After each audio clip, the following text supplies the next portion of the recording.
Should I call you Ernest or DJ or DJ Aaron? What do you like to go by Ernest professionally? to Earn is fine. Okay. Yeah. Okay. Yeah. Good deal. Give me just a You don't have to minute. say DJ Earn, that's it is what Okay. it is. So yeah. Um, that's your code name. Let's see here. So on what we do, we stream this on YouTube.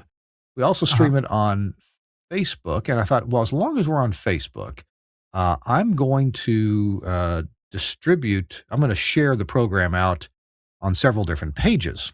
That way, Mhm. if you're friends of mine on Facebook and you look at Facebook, you probably cannot avoid the show. So That's right. that's we try to help people to not avoid the show. So share it there. Let's share this over to a group like the Broadcasting Club. A lot of good people at the Broadcasting Club. Yeah, yeah. Daniel Hyatt is good. Yeah. Good people right there. Yeah. Me and hung out a few times. And let's see here. Oh, I need to switch over to my TWiRT professional page. Okay. And give me one. This is the hardest one to share out. Gosh, because it requires extra permissions. There we go. Like and share. And share now. Good deal. Well, if you like processing, do you know my buddy Cornelius Gould? You ever heard of him? No, the name doesn't ring a bell. Yeah. Well, he was he he's worked a couple times for Omnia. Okay. And he came out with the G-force processing that is now in all Yes. the Omnia 11s. Mm-hmm. But much more recently, he works with Angry Audio on their mic processing and their stream Okay. processing products, Okay. and also One of on these a days I want product. to try out their gear. They make a So, product called the C level, which a lot of people put in front of their audio processor. It's because mm-hmm. it's just really good at making the audio suite for Mm-hmm. going into something like an Omni 11 or even a stereo Yeah. tool. Yeah. Yeah, And then kind of to replace the compeller or something like yeah, that along those lines. Modern version of that's a compeller. that's the idea. Yeah. It's a very Okay. intelligent. Yeah. And Corny's just got a great ear. He's been my guest, oh golly, half a dozen times or more. Oh, that's cool. Yeah. Okay, let's see here. Just about ready. I want to get all my ducks in a row here. Okay, got our sponsors here. Suncast, you saw some changes here. The video ad for Caller One from Broadcast Bionics. I didn't delete the previous Broadcast Bionics because I didn't want to lose that information. I will just, when we switch back to the regular Broadcast Bionics virtual rack ad, I will just get rid of the strike through. So we're going to be pushing Caller One for the next few weeks. Chris appears to not be here, so we'll do the pre-recorded ad for the headphone disconnector. By the way, Catfish at Angry Audio was delighted with your edit of the headphone disconnector segment. He's already put that on his social media.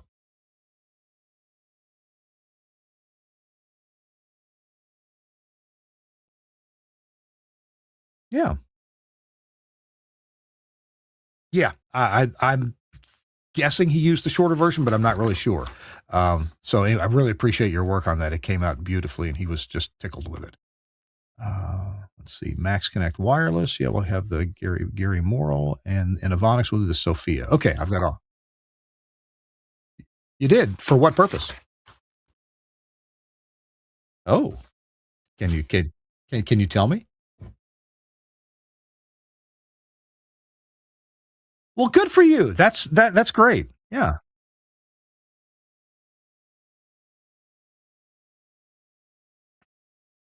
Ah, okay. So did you get me to not sound like a hick? Is that what the AI did? Okay. All right. All right. Oh, good gosh. Okay. Ladies and gentlemen, this looks like sweet tea. It looks like sweet tea. I'm gonna take your word for it. It looks like sweet tea. You can take that to the bank. It looks like sweet tea.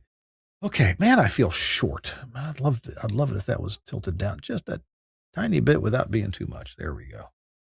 All right. It is top of the hour.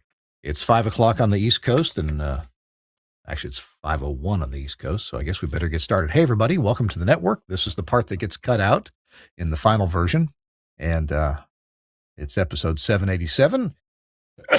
Clear my throat, and here we go. In 3, 2. Oh, wait a minute. You know what? I forgot to turn some lights on. No wonder I look dreary. There we go, and there we go. All right, and that light's on. So now we're ready to go. See, I look brighter. Here we go in 3, 2. Hey, welcome into This Week in Radio Tech, the show where we talk about everything from the microphone to that light bulb from the top of the tower. Thanks to Charles Kinney for that light bulb at the top of the tower. Charles Kinney from Atlanta made sure that got into my car and into my hands. Hey, it's This Week in Radio Tech, and I'm in the Nashville studio as usual. Here in Nashville, Tennessee. We're well past the ice storm. Thank goodness. That was a couple weeks ago, and where we were without power for 11 days here. And we did a couple shows about that topic. But now, it's been a beautiful day. It was 71 degrees a couple days ago here in Nashville. A little chillier today, but the weather has really improved. I know it'll get cold again, but there you go. I'm delighted to be here. I'm in the Max Connect studio here. For a few weeks, it was the Angry Audio studio. I thought I'd put Max Connect up there. A lot of you may have heard that I now have a working relationship with the folks at Max Connect, and I'm just delighted to be working with them. We'll talk more about that on a future show, but I'll see you at NAB, and if you're there, check me out. I'll be in the Max Connect booth. Actually, check them out. I'll just shake your hand and say hi. All right, it's time to get to our guest. We have a guest who I have just met, and I saw a video of his on Facebook, and I thought, I like this guy. He's good at explaining stuff. Let's get him on the show. So, ladies and gentlemen, let me introduce to you Ernest Jones from Atlanta, Georgia. Ernest, welcome in. It's good to see you. Hey, how y'all doing today? I'm good. I'm good. Hey, now, are you in a virtual room, or is that actual studio gear behind you? Yeah, that's some studio gear. I'm actually at my house right now. So my house is a little bare. I just moved down here about 2 months ago. So still trying to get everything, but figured I would, put a little feng shui in the background and make it look nice for the time being, All right.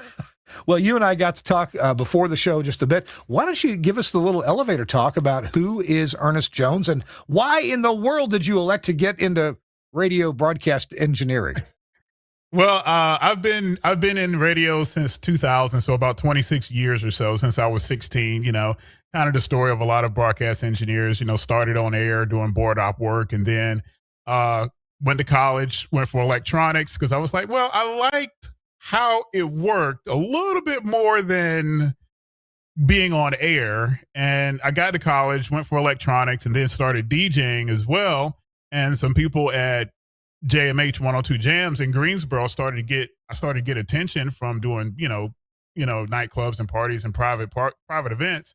And next thing you know, I got invited to do on air, and I did on air mix show for almost 15 years before moving over into engineering, because I have a electronics degree.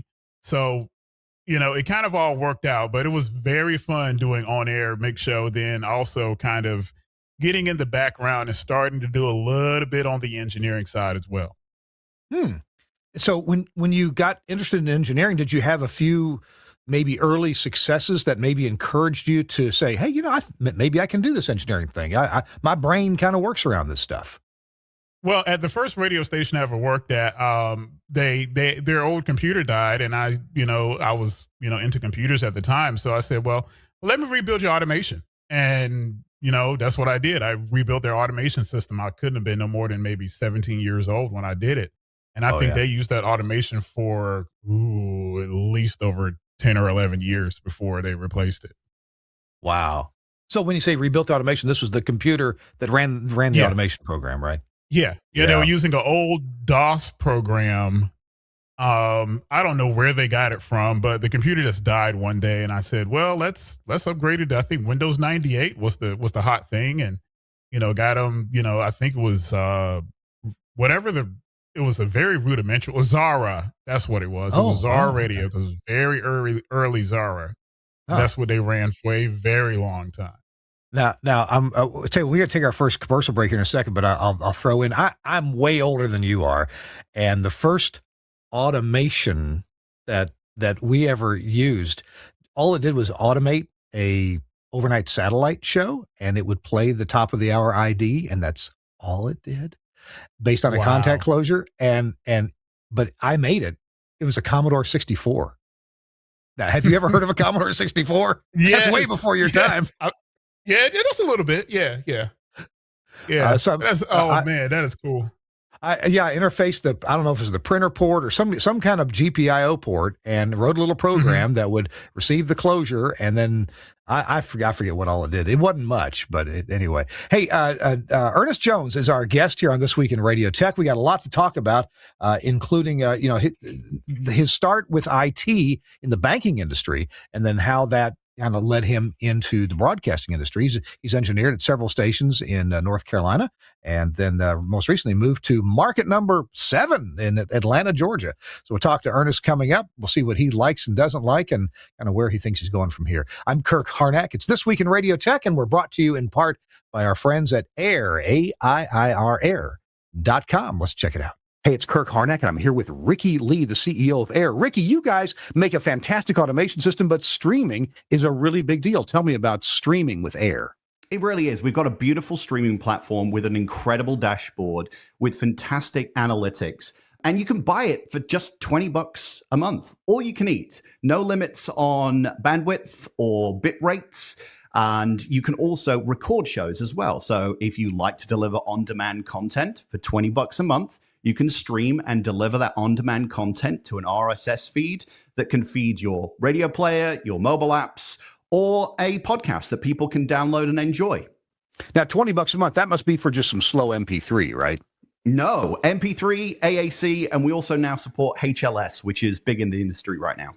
Wow, that's pretty amazing. How do I start to explore or find out more about streaming through Air? You go to air.com, AIIR.com/streaming. And from there, with a credit card, you can sign up and get started. So it's easy to get started with streaming from Air. Tell you what, they do a couple other things too, like scheduling, music scheduling online. That means you can do it from anywhere, and you don't have to depend on a given, particular computer where all your stuff is. They also do the Playout One automation system, as he talked about, streaming made simple, and there's a content management system, a CMS, website CMS built for radio. Also, listener interaction and tools to help you with your production, including Alexa apps too. So check it out, all from Air, AIIR.com. And if you're coming to NAB in April, I'm going to be right next door to the Air booth. So look forward to seeing Dave Brierley Jones and Ricky Lee and you if you'll stop by either the Max Connect booth or the Air booth, because they're right next to each other. All right. We're doing This Week in Radio Tech. It's episode 787. And with us is Ernest Jones, also known as, what's your DJ name, Ernest?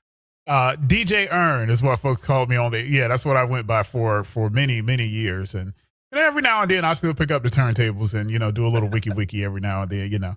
Still like to mix up the tunes. I know next to nothing about being a music DJ, like for parties and dances and weddings and things like that. But I've got several friends who are really good at it. And they all have another, maybe a full-time job, some other thing they're interested in. One guy that I know in Mississippi, he runs a food truck, and he's really good at it. So he does food truck. Wow. and the whole DJ thing. I know another guy who's a DJ who's also a broadcast engineer. When were you really into doing the DJ thing, and then how did that lead you, if that's what it did, into an IT career? Well, with the DJing, I was I was at the radio station, just doing my regular mix show things and everything else. And then I would start hanging out at the programming meetings and I started talking DXing with our PD or ops manager because he was an avid DXer. And that's when we figured out that I had a connection on the engineering side and I like tech and I like doing all this other stuff. And then so it became well, why don't you shadow the chief? Mm. When you go out, when we have projects and then, as time went on, it became a little bit more responsibilities, a little bit more then a position opened up. And then I ended up as the IT manager over at Odyssey Greensboro back in Oh, okay. 2022. Yeah. Okay. Okay. That's been what, 14 years? No, 24 years No, ago. 2022. Yeah. Yeah. Yeah. Oh my goodness. Okay. So the IT manager at Odyssey in Greensboro, North Carolina. Yeah. Yeah. That's what I was doing up until 3 months ago when I became the DTO here in Atlanta, also for Odyssey. Well, now it's interesting. You had this interest in DXing, and tell me about that because that I don't know. Maybe it's more popular than I thought. I used to, when I was a kid, I would tune around the AM dial and pull in, Dallas, Texas, or Chicago, or New York City, or sometimes Denver, Colorado. But that kind of passed away when I got just so busy with my regular engineering career. What was your interest in DXing? Well, I like listening to distant AMs. A lot of times it was, it became, well, what can I pull out of the static? So, what I do now, and especially if I'm alone, because if I have friends in the car, it drives them crazy. But I'll park on a channel. I'll park on a channel and just listen and just see what comes up out of the noise. And sometimes you just, it kind of passes the time where you're driving because you're just driving. And it's just, especially on these long drives now going back and forth from North Carolina, just finding a channel and just listening, and you never know what'll even pop up, even on a graveyard frequency. Yeah. Even you just pray it happens at the top of the hour so you can get an idea, or whether it's just a random song or a random blurb of a piece of programming. You're like, well, I don't know what that is, and then then you go down a rabbit hole when you get home trying to figure out what station that you heard. And but yeah, between AMDX, FMDX, Tropo, and eSkip openings, I still remember maybe 10 years ago, one morning, I picked up one of my stations in Greensboro, V103, WVEE, and I listened to it for about solid 3 hours one morning in Greensboro. And I was like, this has never happened before, but I was kind of mystified even then. And I would never known back then that now I'm the DTO of the same station. So. Ah, okay. Do you ever DX FM, during periods of Yeah. skip? Oh yeah, Or, absolutely. yeah. Yeah. Oh yeah. Oh yeah. Yeah. I've Okay. gotten a lot of great eSkip openings all over the country, and even some of our stations. I'll sit in the parking lot and just listen, or and the thing about eSkip or even AM skip is you don't need a fancy radio or a bunch of high end gear. You can usually use whatever you got, and a lot of times the car radio is the best piece of DX gear most of us have. Yeah. Hopefully the car radio is away from wall wart power supplies in your home. You Yeah, out on the yeah, road, yeah, for sure. maybe a little bit less noisy of a receiving environment. Oh yeah, Um, oh yeah. so I'm glad you actually by saying about the long drive. I used to drive from Central Kentucky, like Richmond, Kentucky area, to Paducah, Mhm. Kentucky, every week. A good 3.5, almost 4 hour drive every week to stay in Paducah to do some engineering for some stations there early in my contract engineering days. And you know what? I would typically listen a lot to WLS out of Chicago on that long drive. And I, got to really like some of the disc jockeys and some of the talk Mhm. shows. Never could deal with the hockey. I just didn't care for the hockey coverage when some station would play that. And then, yeah, thank you for mentioning this, as I kind of forgot about this. When I lived in Memphis, driving back from a station back to my home in Memphis, I would often listen to WLW in Cincinnati. And of Yeah. course, Gary Burbank, late afternoon disc jockey there, back this would have been in the throughout the '80s. Did that? Okay. Did you ever listen for content, or you were always listening for what can I dig out of the noise and how far away is it? A lot of times it was what can I dig out, but if the content stuck out, it stood out. made me listen a little longer. If it was, especially if it was good programming, and that's the worst when you have a station and the programming gets good, and you're well outside of their coverage area, and then it fades, and then you're just like, oh no. Yeah. Well, I don't know what they were gonna. I don't know what was gonna happen next. It's just you just wait. And, I never know. And before the days of streaming, yes, exactly. you're just stuck. We didn't. Yeah. So, yeah, that happened on WLS a lot. They had sometimes there'd be a disc jockey on, but sometimes maybe it's on Sunday nights. Of all things, they had a lady who was doing sex advice, and it was a little bit racy for the AM dial. She kept it clean, but you knew what they were talking about, and sometimes it would fade out. So, I wanted to hear that. So. Oh my goodness! So this love of DX. Well, now you used some words there about the different types of propagation that one might get the idea that you're also an amateur radio operator. Yes, I am. My call sign is KY4SZ. I'm amateur extra, licensed back in 2018 off of a whim from a good friend of mine named Clay Walker, and me and him went and tested on the same day. And what's funny is he'll probably kill me for saying this, but he failed the test. I passed, and then I came back, got my general, and then eventually got my extra. Wow. Okay. Yeah. Did Clay has his license as well too. Now, okay. He is licensed as well. He eventually got it, but he is licensed. But yeah, get me for that one, but it's fine. Well, we all have a story. I got my license when I lived in Mississippi. And then after moving to Nashville, I ended up spending some time with Leo Laporte at the TWiRT network in California. And while I was there, I took the general class test. That's as high as I got. And the proctor for the test, oh golly, I can't. Who's the guy that wrote a bunch of books available at Radio Shack back in the day? Not Forrest Mims. It was a different fellow who wrote. Our audience, I'm sure, knows, and I'm embarrassed that I can't remember. Anyway, his wife was the proctor for my general class test, so that was kind of an honor. Yeah, was it Gordon? Somebody? I don't remember now. All right, so were you all into amateur radio at the same time you were really getting into? Yeah, you worked at Odyssey in Greensboro. So that was So I was doing the amateur radio thing, and that opened up a whole nother side of DX, which is radio DX is fun, but with amateur radio, when you're DXing, the person can talk back to you versus you're just hearing a station and it's just a one-way street.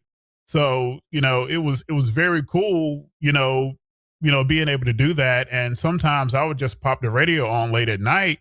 And I still, one of the craziest things that's ever happened is one night I was chatting with an amateur out of Arizona. It was around midnight Eastern time. And all of a sudden, 3 guys from South Africa chimed in out of nowhere.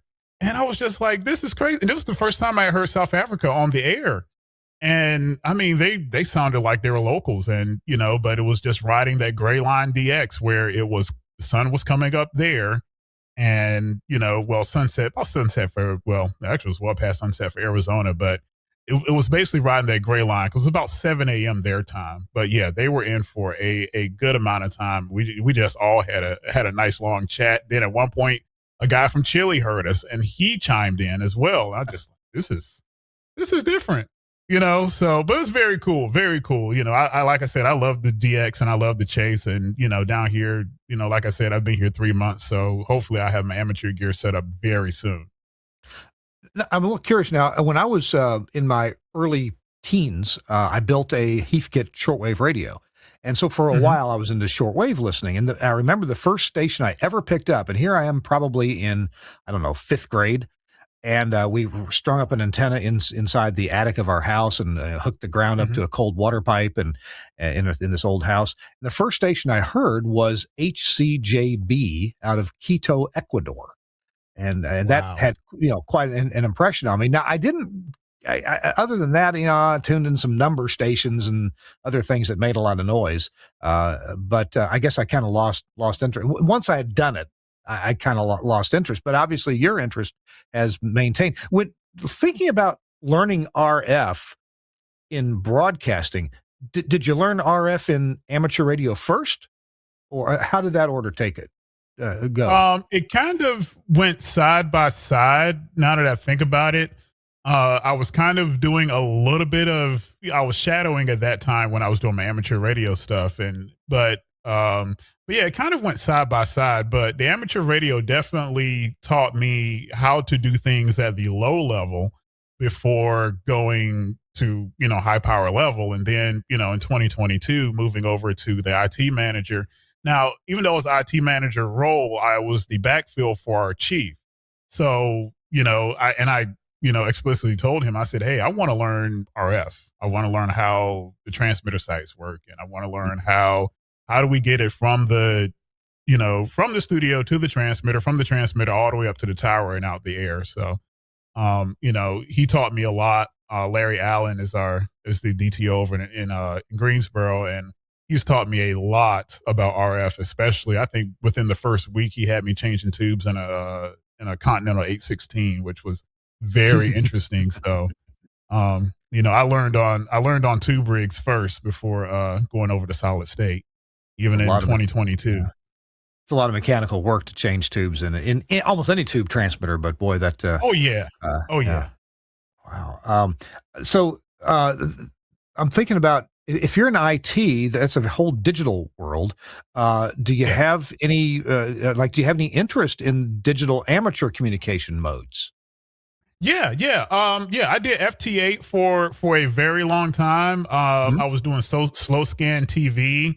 There is a meme that I used to send out. Well, actually, my friends made it a meme where I had fell asleep in a hotel room in the lobby, and they took a picture of it, and somehow or another it got approved on Google Photos. So I was the official picture of this hotel, and I used to send this picture out over slow scan TV.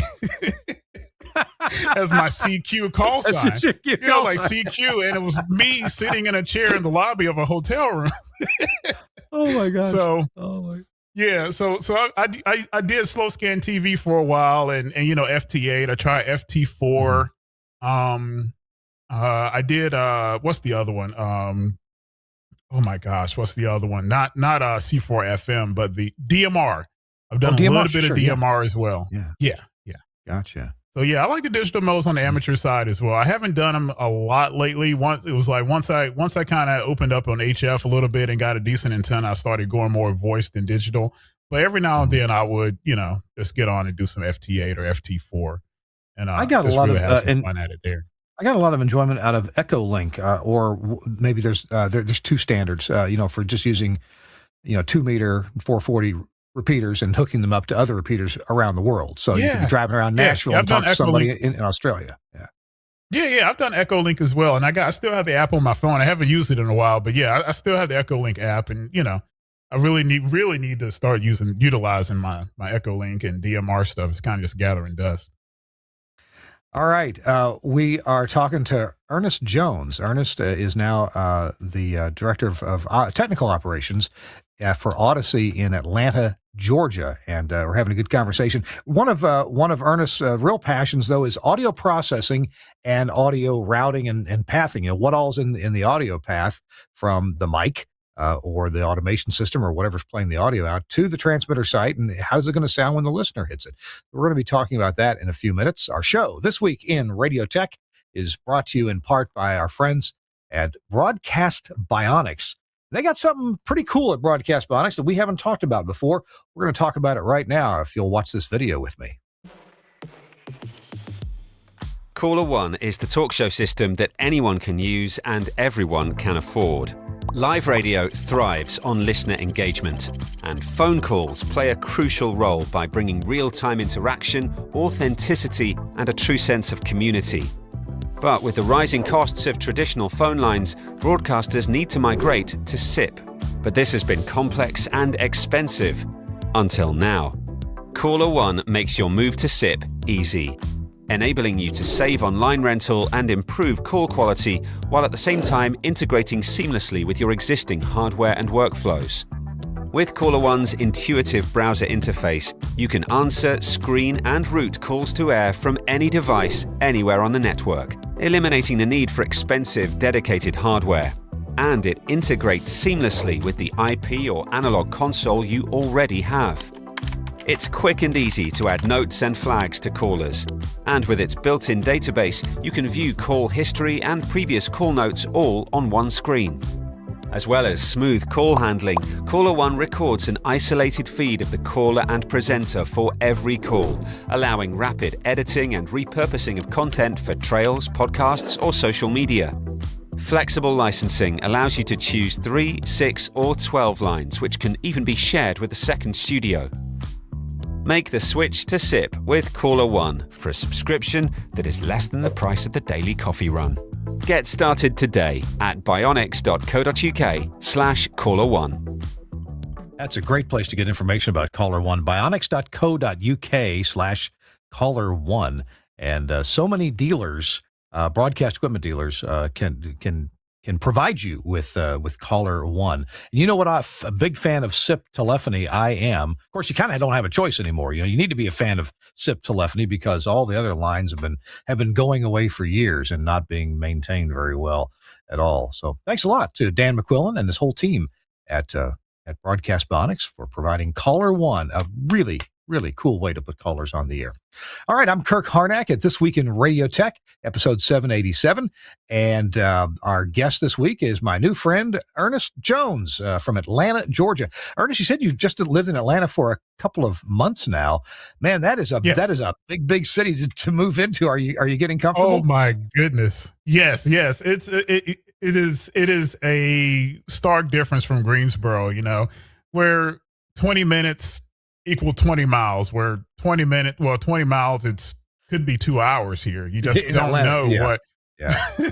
what's going to happen when you hop on the highway. So it is that the traffic is something that a lot of people say, you never get used to, but it's the trade-off for living here. So, some people would go to work earlier and earlier, and it gets to where you're going to work at 4 a.m. and it's still crowded. Right. And I've experienced that. I'm like, let me go in early today. Nope, it is still all right. There's one accident. All right, we're driving on the shoulder here, and all right, we're gonna make it in an hour later. Oh my gosh. All right. So we're going to talk about audio processing. You have a particular passion for audio processing. Give me an overview of what you think about audio processing in general, and what you like to hear from something that is processed. What makes your brain happy? What makes the music or voice have a better impact with you, maybe even emotionally, when you hear something that's well processed?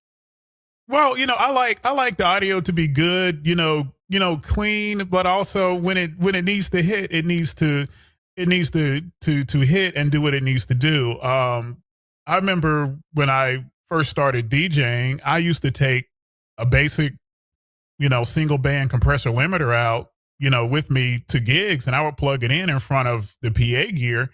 And a lot of, owners and sound techs looked at me kind of funny, says, "You take your own processor?" I was like, "Yeah." So I don't want to blow anything up.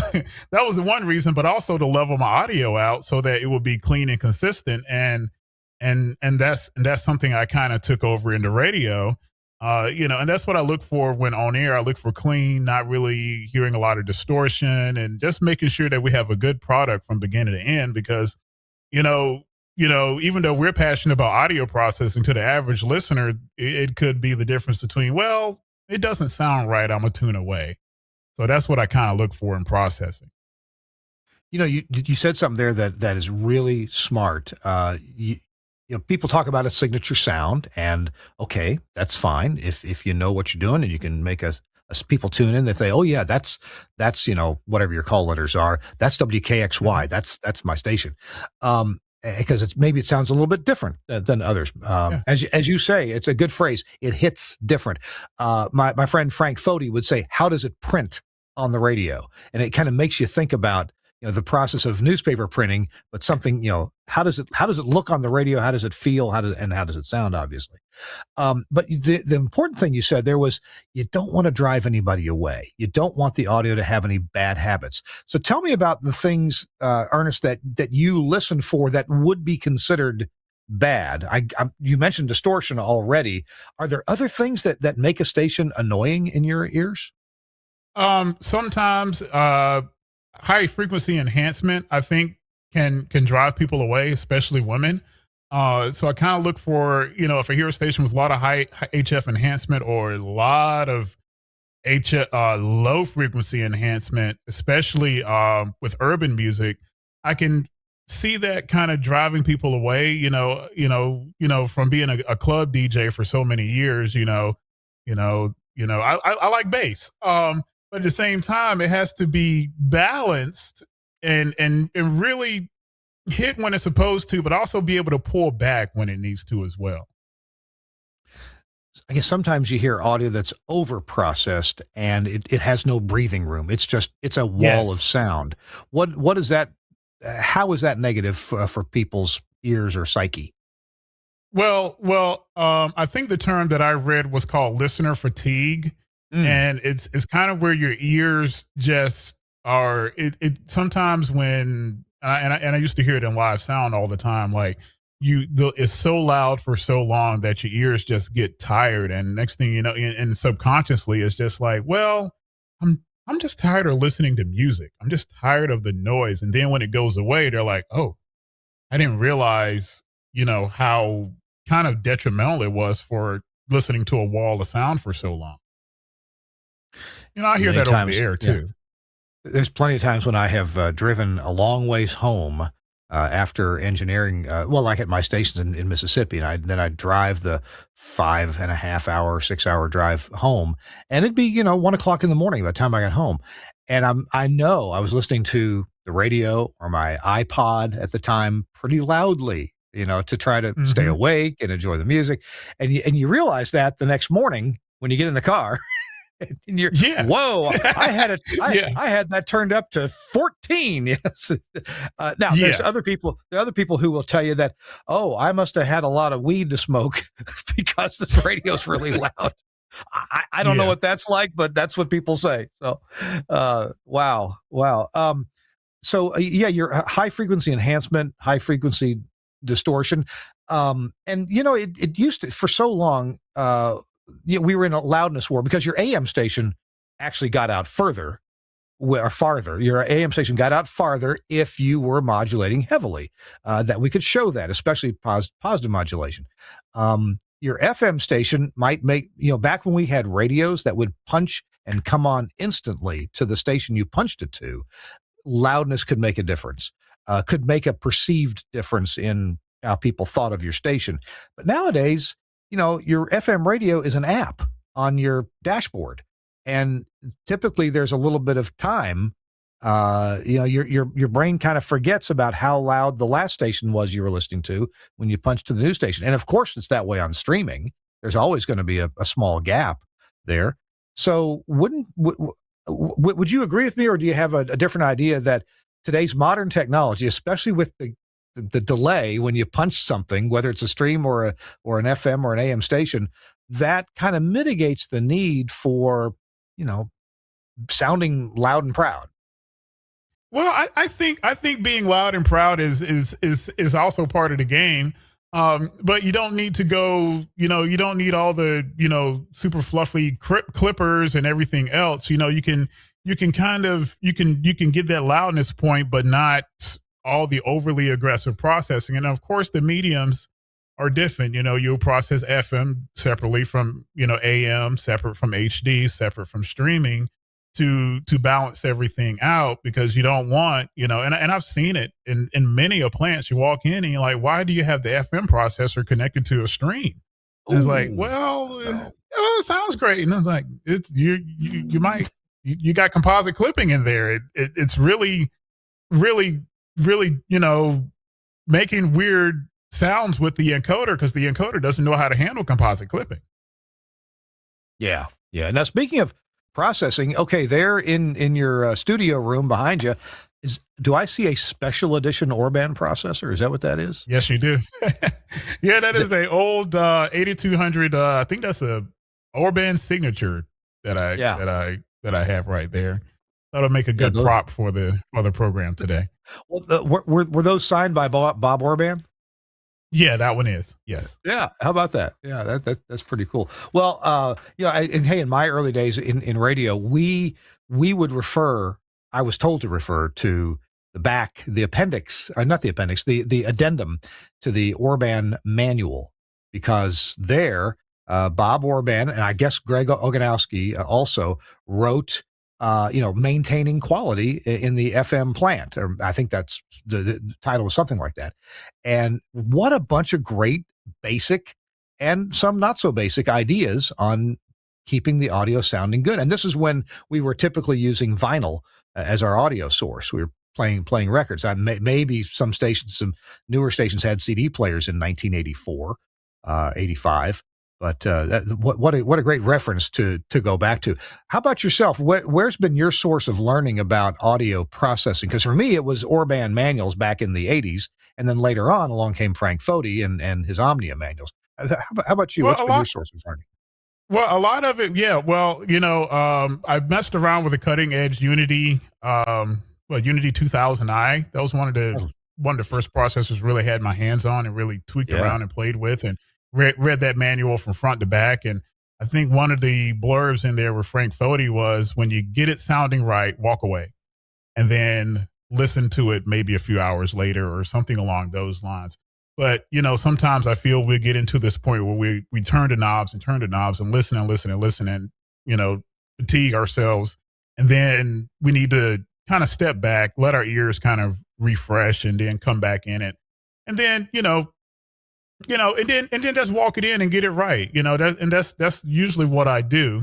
But you still got to start with a good product to begin with. It's the old Gigo, garbage in, garbage out. If you start with a bad product, the processor really isn't going to help much. So, one of the biggest things that I find now is A to D conversions all over plants that can really make weird things happen to audio and phasing and everything else. And then at the end result, you're trying to tune it out in the processor.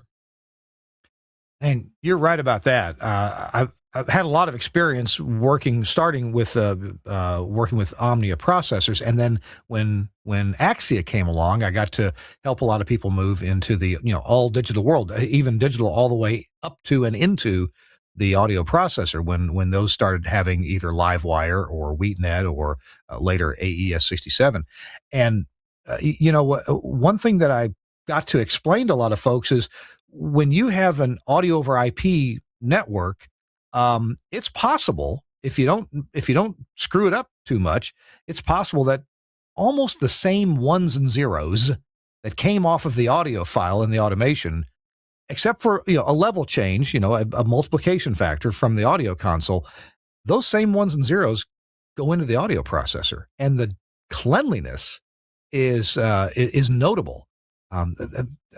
We just moved 8 radio stations on the island of Maui a little over a year ago, and the old place was just distribution amps everywhere and analog wiring everywhere. And on several stations, we didn't change the format. We just moved to a new location, and it was all audio over IP, all the way to the transmitter site. And wow, people would call us and say, "What are you doing? It sounds better." Now we used a different audio processor, but it wasn't aggressive.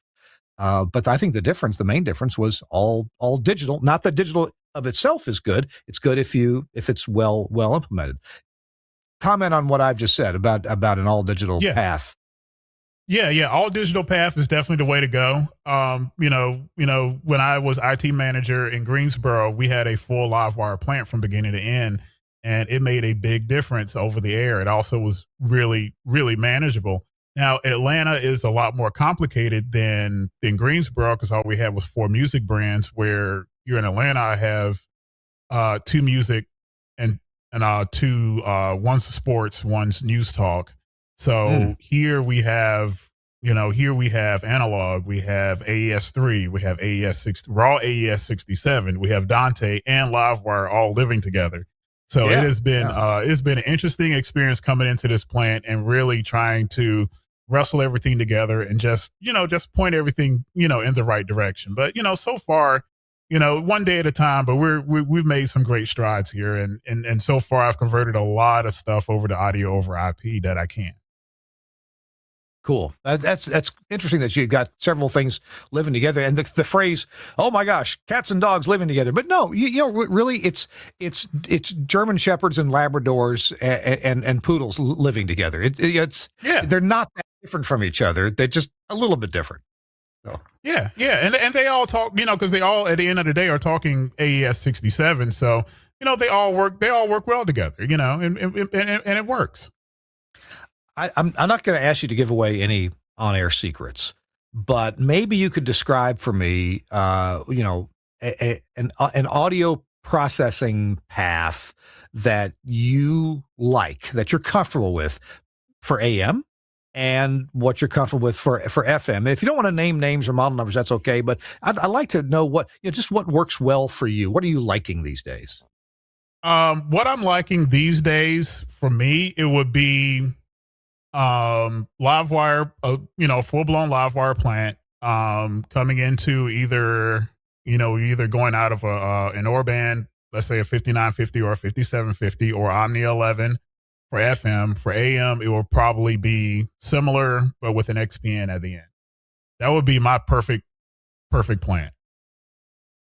Gotcha. And how do you, of course, on your news talk and your sports talk stations, what are some of the things that you try to do to assure the best audio quality? I assume you do some live shows, and then you may have some satellite news or long form shows. What do you try to do to keep things sounding, just to make sure that things are implemented well?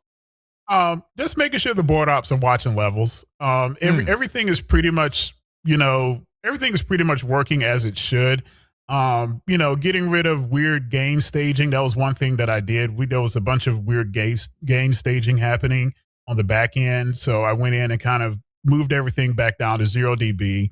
And that, cut out a lot of, a board op having to ride the levels all the way up or pulling it all the way down, to try and make, especially if you have multiple hosts coming in off of Comrex, they're, we're just, make sure all of them at 0 dB, or 12 o'clock, the classic 12 o'clock, and just, making sure there's no smiley face equalizers or any weird piece of equipment that, somebody thought, well, let's put this in place, and it could have been a stopgate, for another issue. And, just trying to remove layers of gear that may have gotten in place, and it may have been just retired in place, but it's still in line.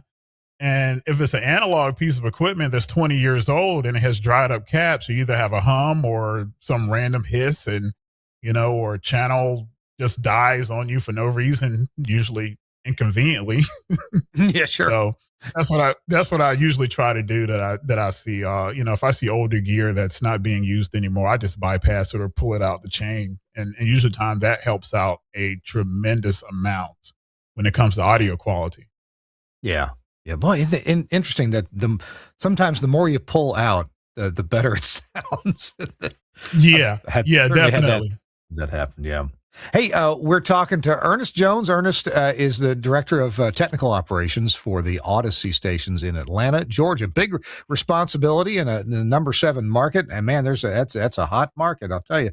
We're going to be back, and when we come back, I'd like to talk to Ernest about using computer technology to kind of maintain your look at everything. If you guys are using any SNMP or any dashboard type systems, if you have any central monitoring, kind of. And again, I realize if Odyssey has some company secrets, don't want to know those, but I'm interested in knowing how you keep tabs on lots of stuff going on in all your studios and transmitter sites. Our show This Week in Radio Tech is brought to you in part by Angry Audio. And there's a new video that has popped up on Facebook that Angry Audio posted. It's actually a clip from this show, from This Week in Radio Tech, about the headphone disconnector. And we've got a little video to watch about it right now. So check this out.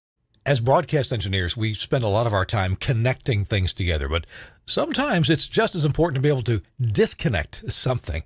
What am I talking about? This is the Angry Audio Disconnector. The disconnector.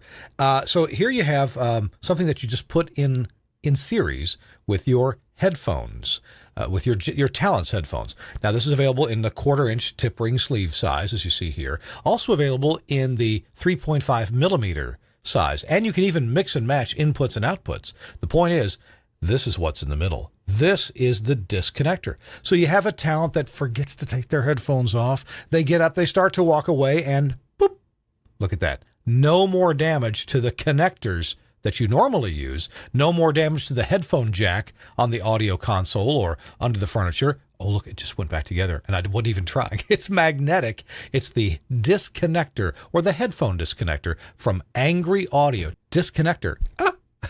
No more broken connectors. Check it out on the web at angryaudio.com. There's a huge amount of things from Angry Audio that you ought to be interested in, and I'm sure if you take a look at them, you will be. You'll find, hey, I need one of those. I need one of those. Check it out at angryaudio.com. Thanks a lot, Angry Audio, for sponsoring This Week in Radio Tech. Our show is also brought to you by Max Connect, including the Max Connect wireless program. And I know this clip is a couple of years old, but it holds true today. We're going to hear for a second from Gary Morrill talking about some why he loves Max Connect wireless. When I first spoke with Josh Bone about Max Connect, he told me that it worked great for remote transmitter sites where connectivity was a challenge. And he's absolutely right. We even have sites where we're using this as a backup to our STL using Max Connect's dual carrier option, and it works perfectly. It works for us. It'll work for you. Max Connect. Gary's right. Hundreds of broadcasters are using Max Connect wireless 4G LTE modems to get reliable internet data to their transmitter sites and the remote broadcasts. MaxConnect.com. Check it out. And thanks so much to Josh Bone for having the vision and the negotiating skills and the persistence to put this whole thing together. It's a real benefit for broadcasters. Thank you, Josh. This is really something that you can't do for yourself. You can't get for yourself from the cell carriers what Max Connect has been able to arrange for you, and that is prioritized cellular data and with a fixed IP address. So you can hit that transmitter site. You can also whitelist within the Max Connect routers. You can whitelist who can access it or what IP address can access it. So that makes you a lot more secure. And of course, VPN is available as well to VPN into these. We just installed a new one out in Hawaii at a AM transmitter site it ain't going to get served by any other service. That's the only way we can get data service out to that transmitter site. Check it out. Thanks a lot, Josh Bone, everybody at Max Connect. The website is maxconnect.com. I know it's spelled funny. We got a link in the show notes. All right, we're moving on here. We've got Ernest Jones here with us from Atlanta, Georgia. Glad you made the move there, Ernest, and welcome to Atlanta. We'll have to get together sometime. Maybe you can. I guess you're invited to the annual little party they have at the WSB transmitter site. They have a little barbecue out there about once a year. Charles Kenny is there, and plenty of other engineers. Have you hooked up with the SBE chapter in Atlanta yet? Not yet, Yeah. but I have hung out with Charles Kenny over at we share a tower site. WVEE and WSB and SBB also share a tower site. So me and him has hung out there a couple of times so far. So yeah. And Charles is definitely a good guy. Yeah. I got to see the SB AM site. That's definitely on my list. Oh yeah, you got to see that. He hasn't. I said bring a fluorescent light with you, but he's got him there. That can be like your Darth Vader lightsaber. Because it lights up. It lights up whether you want it to or not. So, yeah. All right. So let's talk about monitoring. As an IT guy, you're probably way more into this than I am. I would love to be skilled at SNMP, and I'm not. I haven't spent enough time with it. My co-host, Chris Tarr, who's often here, Chris is really. I mean, if it's got SNMP, man, he's going to lay down the cash and buy it. Okay. What kind of tools are you liking? Yeah, our standard here is Burke technology, so we use a lot of that. But yeah, a lot of it does rely on SNMP and IP based remote controls and VoIP based SIP devices for using to make phone calls back, so that the transmitter can call us if something goes on. Long gone are the days of a wall mounted telephone and a sign system speaking very generic messages back to you. So Yeah. I really love the fact that at a glance I can, log into my transmitter and see every single parameter, what it's doing, when it's doing, how it's doing it. It is great, and we have a lot of remote monitoring here that keeps us on our toes and let us knows our parameters and what's going on, so that even we don't have to get up in the middle of the night. If we got a transmitter issue, we can glance at it and say, okay, this is what's going on. Do I need to drive out here for that? Maybe, maybe not. The Burke Autopilot, and I have we have a number of them at our radio stations, but I'm not the guy who installed them. It was my friend Russell Lafferty, who is really the expert at making those things show you everything that you need at a glance. And but I get to use it. I get to dial in or get to the remote screen and see the Burke Autopilot. And it's an interesting. Maybe hybrid's the wrong word. It's an interesting coalescence of technologies to take data from the transmitter site. I don't know that we're using any SNMP data, but we're certainly using your traditional samples from various transmitters and control circuits, and to turn that into an IP usable format. This is and this is what a lot of different technologies are doing these days. They're adapting to the whole world of IP transport.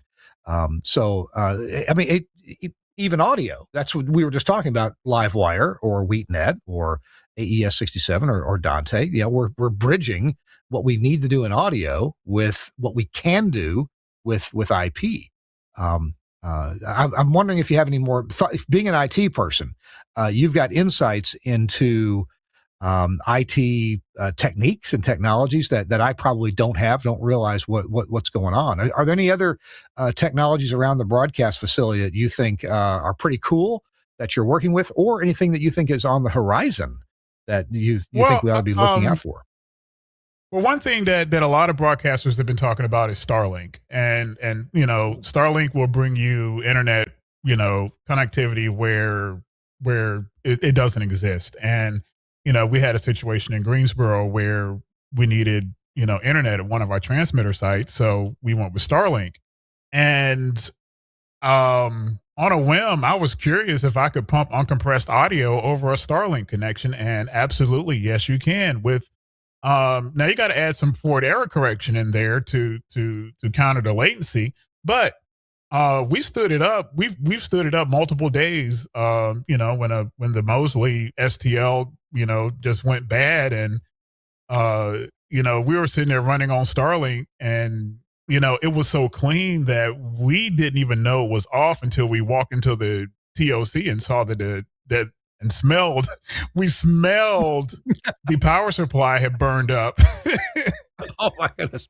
So that's when we knew. But over the air, because I was actively listening to the station in my office, and it was the transition was seamless, going from the main to the backup STL, and it just held up very nicely running uncompressed audio.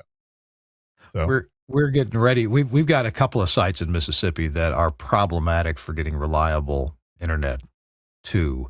Yeah. And so on the roof of my house right now is a Starlink, and you can see it pretty much has an unobstructed view of the sky. Again, I'm just playing with it, trying it out, seeing how it works over time. And it seems to be pretty good. Unfortunately, I gotta admit, it's not attached to the roof. It's laying on the roof. And we've had two storms that have made it go floop. And that can't be good for the cable that's holding on to it, But it's been good. Fine. I climbed the roof yesterday and set it back upright.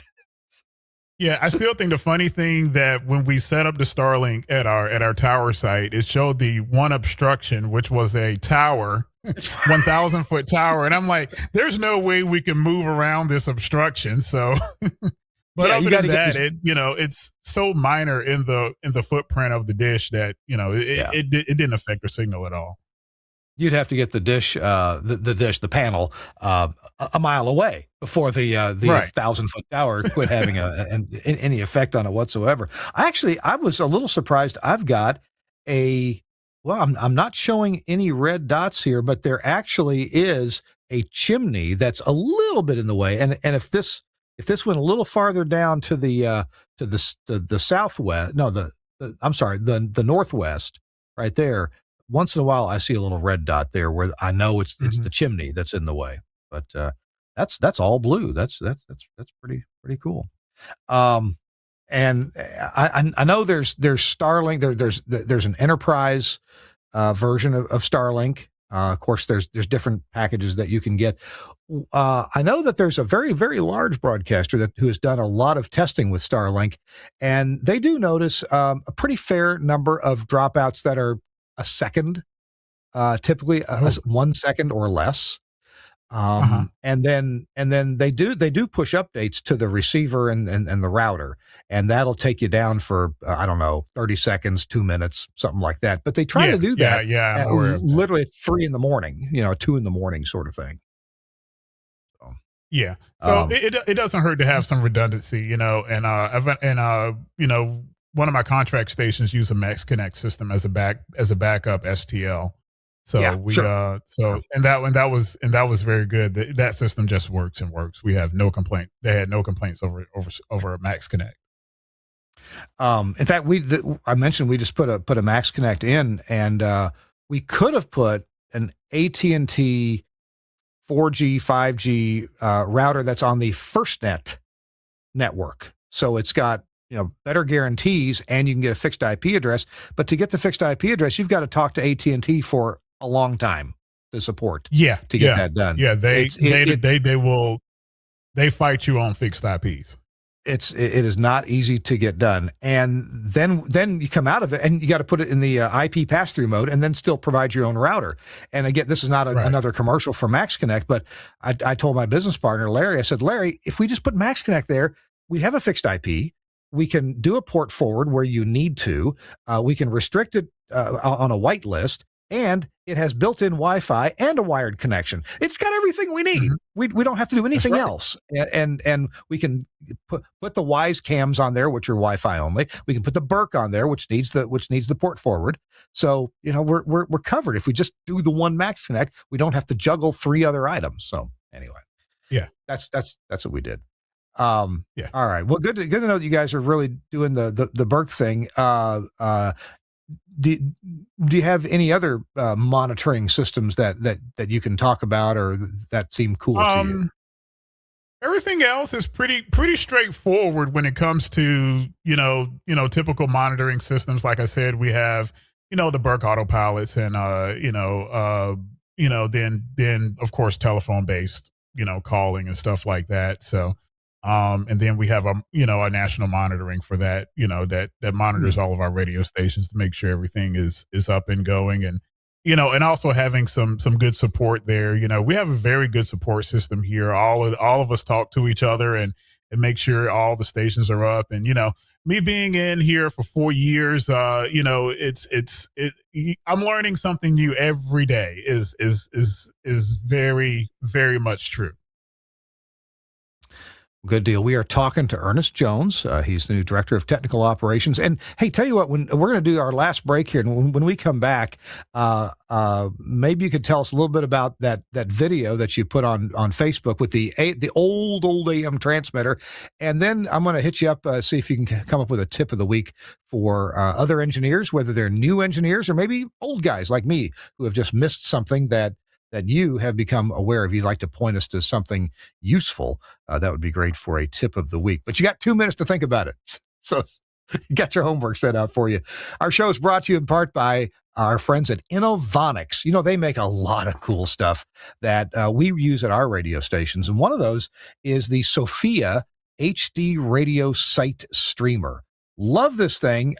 We remote into it every few days or so. Want to check on one of the HD stations or one of the FM stations. We can remotely tune it. We can make sure that RDS metadata is being transmitted and received. And we can get some statistics about that. Also, the PAD or PAD, or I think now they call it PSD metadata for our HD stations. Love this thing. So the Sophia 568.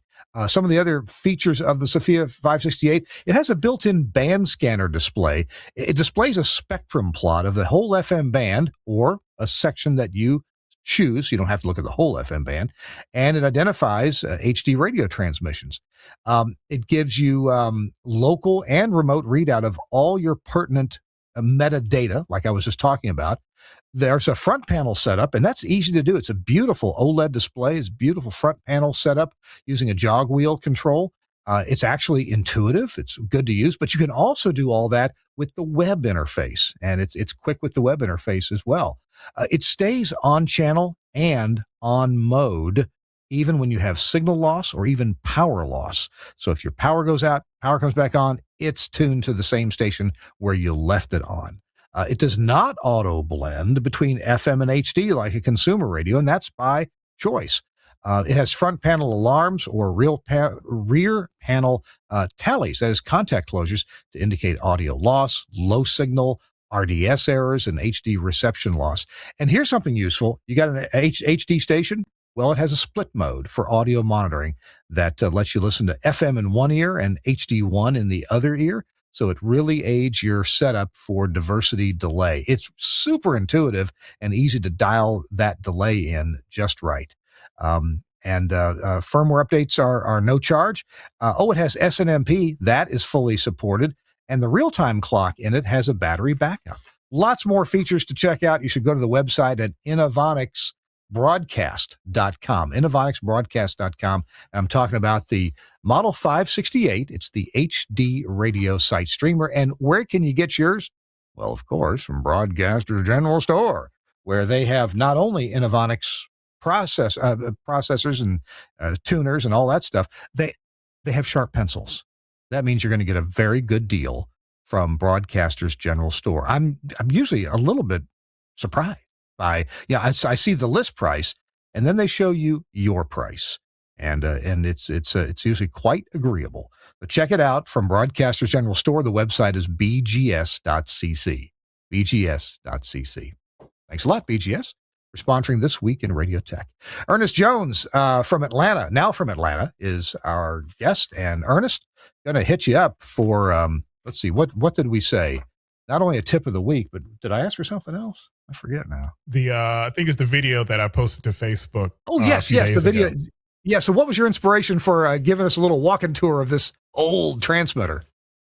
Well, this it's kind of full circle, because this radio station was the first place I started at back in I believe about 1999 or 2000, and you could say things became full circle because back in late 2024, I had the opportunity to purchase said radio station. So me and some partners got together and we purchased this radio station in a small town called Ahoskie, North Carolina, and so it had this old RCA BTA 1R1 transmitter that had been there since 1968.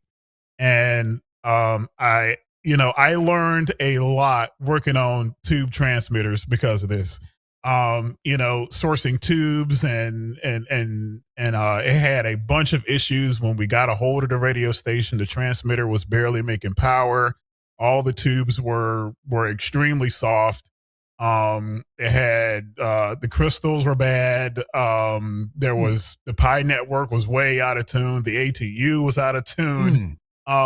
So over the past year, just going through repairing, getting it back to where it needs to be. Then we got enough finances to buy a BEAM1A, and this past week I drove from Atlanta down to Ahoskie and spent the whole weekend installing that AM1A, including the fact that it was probably the coldest it had ever been down there in decades. So I was out there in 21-degree weather, snowing, pulling new coax into the ATU to cut over to the AM1A, and we got it on the air Friday night, Saturday morning. We got the AM1A on the air. Huh. Nice. Wow. Hey, thanks to Suncast for. I should have sent you a link to that video, but you found it quick. Thanks for doing that. Yeah. All right. And Linda had been there. She's been at a radio station since '68, so I thought it was great for her to do the final shutdown of that transmitter. Oh, I saw where she did that. She has been there for a long time. Yes. Oh my gosh! Wow. Mm-hmm. What a good story, and how good of you to go take care of that. That's really great. All right. Yeah. Looking for a tip of the week. What wizened advice can you send us away with? Okay. I like a lot of times it's trial by fire. So trace your cable before you unplug it. Oh. And there's a story behind that. I'm sure there is. When I got down, so when I got down to Atlanta and got the DTO position, I had to come in on a Sunday because we had an NFL and an NBA game, doubleheader. So we had to reconfigure some studios. So while I was there just waiting around, I went into the TOC, our tech room, and just started, I'm just clean up, picked up a broom, started sweeping and, looking around. And I was like, well, let me look at this cable that's draped across the front of the rack and going over to a switch. And I said, well, can't be that bad. So I unplugged it. And as I'm pulling the cable up out of the rack and around, all my stations go silent. And I'm like, uh-oh. Of course they do. Of course. So I plug it back in and I start looking at all my STLs and all of them drop the network connection. And that's when I realized this one cable was a trunk line to my network switch that fed my STLs. So, for about 1 to 2 minutes, and then, had some people come by and say, hey, the station's off there. I said, yeah, I know. Everything is coming back up. So yeah, that's my tip of the day is, trace your cable before you unplug it, because it might look ominous, but it might have something critical on it. And if you back that up a little bit, you might also say, I would add to that tip by saying, don't make one of the most important cables in the building something that's in the way. Yeah. Don't make it attractive to move or unplug. It was definitely attractive to move. Yeah. Yeah. A week later, I rewired the STL so that they were not going through that trunk line. So that fixed that problem. Good. All right. Well, we got to go. Ernest, it's been a pleasure talking with you. I appreciate getting to know you for this hour. And I look forward to seeing you next time I get down to Atlanta, maybe Georgia Broadcasters or something like that, or certainly for the little cookout that they do at WSB. And maybe get involved with SBE there in Atlanta, and I'll get to come see you and everybody else there then. So thanks for being with us. Absolutely. Appreciate you. I'll send you links to the show. Yeah, happy to have you on, and thanks for posting that video that caught my eye. Ernest Jones, yes. Director of Technical Operations for Odyssey Stations in Atlanta, has been our guest. We got to go. We got a great show next week with David B. Alec, and also Fred is going to be here as well on that show. Let's see, it's going to be. Let me see if I can get that information pulled up here. Fred Willard and David Bialik are going to be with us talking about the SBE NS workshop and some of the interesting topics that they've arranged to do this year at the NAB show. We might also have a quick segment from the National Religious Broadcasters Convention, which is starting next week on Tuesday here in Nashville. Until then, thanks a lot to Suncast for producing the show. We'll see you next week on This Week in Radio Tech. Bye-bye.